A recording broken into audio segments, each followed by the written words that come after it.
Eebba kitaabota haaraa. Paaster Kaffaloo Amantee kanaan dura kitaabota kaayyoo itti dhalatan raawwachuu fi jireenya amantii jiraachuu jedhaman barreessanii dubbistoota biraan ga'uun galii isaa hunda tajaajila mana hidhaatiif kennuun isaanii ni yaadatama.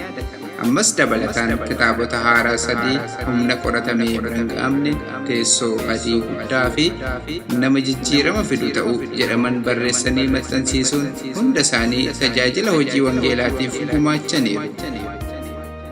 Guyyaan eebba kitaabota kanaas gaafa caamsaa yookaan Mee 26 2018 waaree booda sa'aatii 3 irratti yoo ta'u, sagantaa kanarratti faarfattoonni argaman faarfattuu Araggaashii fi faarfataa Pheexiroos Jaarsoo, faarfattuu Aagee Firoomsaa, faarfataa Obsasaa Badhaasaa, faarfattuu Naanaatii Yohaannisii fi faarfataa Yoosef Bakkalaa yoo ta'an, qophiileen adda addaas kanneen biroon ni dhiyaatu. Kitaabonni kunneen beekumsaa fi ogummaa isin keessa dhokatee jiru qorattanii bira gahuudhaan baastanii akka itti fayyadamtanii biyyaa fi of akka jijjiirtan kan isin taasisudha.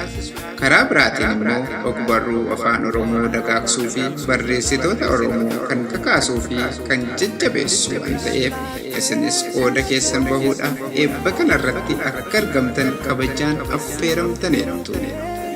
Bakki isaa 92 Norman Del Boulevard, Bloomington, Minnesota, zip code 55437. Hundi keessanuu affeeramtaniirtu. Odeeffannoo dabalataaf lakkoofsa bilbilaa